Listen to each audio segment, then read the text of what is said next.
राधे राधे दोस्तों, कैसे हैं आप सब। उम्मीद करती हूँ आप सब अच्छे होंगे और आपका मेरे अपने यूट्यूब चैनल नमूज़ ब्लॉग में स्वागत है।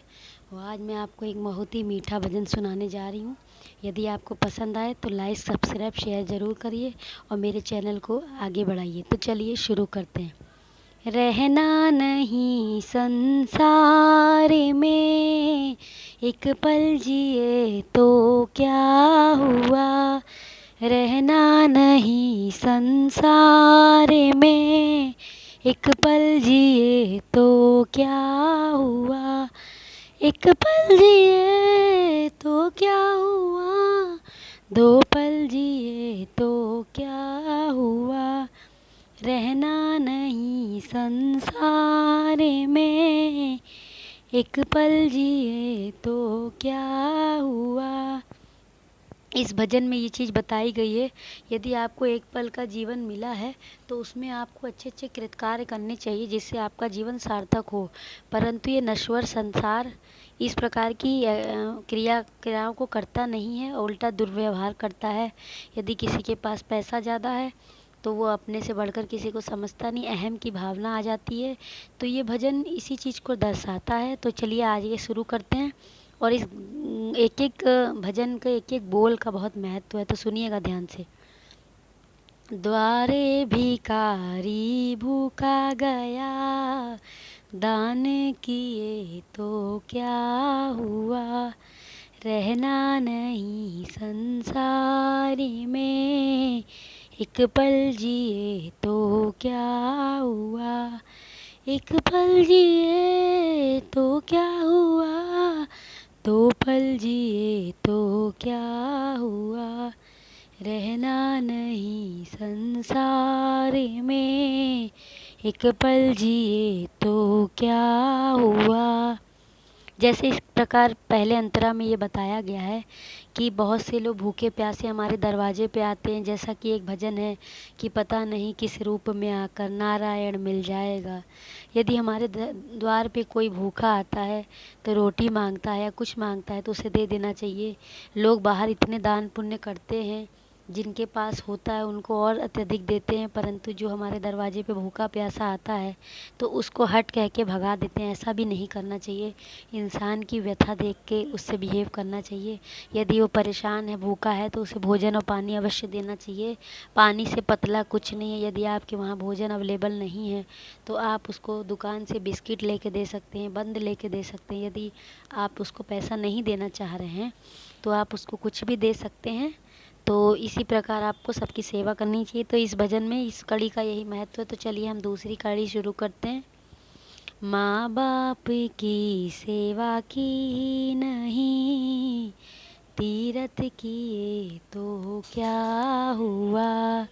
माँ बाप की सेवा की नहीं, तीरथ किए तो क्या हुआ। रहना नहीं संसार में, एक जल जिए तो क्या हुआ। एक पल जिए तो क्या हुआ, दो पल जिए तो क्या हुआ। रहना नहीं संसार में, एक पल जिए तो क्या हुआ। जैसा कि कलयुग चल रहा है और कलयुग में कई ऐसे बच्चे हैं जो अपने माता पिता की सेवा नहीं करते हैं और तीर्थ व चार धाम करते हैं, तो उससे भी कोई लाभ नहीं है। यदि आपके माता पिता अच्छे हैं, आपके साथ मधुर व्यवहार करते हैं, तो भी बहुत से लोग मैंने देखा उनकी सेवा नहीं करते। मेरा तो यही मानना है, यदि माँ बाप ने आपको पाल पोस कर बड़ा किया है, यदि वो आपका अवगुण भी कर रहे हैं तो उनके लिए आप थोड़ा अच्छा कर दीजिए।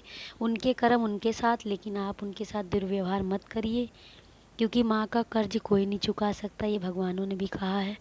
तो इस भजन में दूसरे बोल में यही बताया गया है कि माँ बाप की सेवा की नहीं है और तीरथ किए तो कोई फ़ायदा नहीं है। तो चलिए आगे की कड़ी शुरू करते हैं। इस भजन में एक एक बोल का बहुत महत्व है भक्तों, तो आप इसको ध्यान से सुनिएगा। रामायण पढ़ ली, गीता पढ़ा तो क्या हुआ। रामायण पढ़ ली, गीता पढ़ा तो क्या हुआ, ज्ञान नहीं तुम में हुआ, गीता पढ़ा तो क्या हुआ, सत्संग गया तो क्या फ़ायदा, तीर्थ गया तो क्या हुआ। इस कड़ी में ये बताया गया है कि यदि आपने रामायण गीता सब कुछ पढ़ा है, जैसे कि गीता में लिखा है कि आगे की परवाह मत कर, जो हुआ अच्छा हुआ, हर मनुष्य में भगवान निवास करता है। यदि इंसान गीता पढ़ के भी लोगों से दुर्व्यवहार करता है, जानवरों से दुर्व्यवहार करता है, तो उसका गीता रामायण पढ़ने से कोई फ़ायदा नहीं है। जैसा कि हम सब जानते हैं, रामायण इतना पवित्र ग्रंथ है कि उसकी तुलना कोई भी नहीं कर सकता। रामायण में साक्षात तुलसीदास ने, वाल्मीकि जी ने, कई प्रकार की रामायण है, दो प्रकार की। तुलसीदास जी ने हिंदी में अवधी में लिखी है, और वेद व्यास जी ने संस्कृत में लिखी है।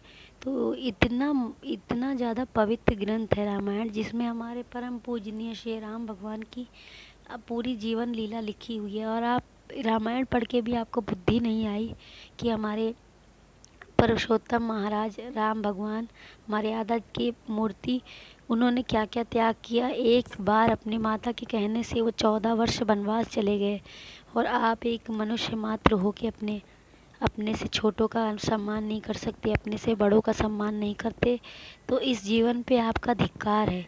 तो भक्तों, मेरी बातों का आप बुरा मत मानिएगा। मेरा काम है आपको सतमार्ग बताना, बाकी आगे के आपके रास्ते प्रशस्त होंगे। तो आप इस भजन से कुछ सीखिए और मुझे बताइए आपको ये भजन कैसा लगा।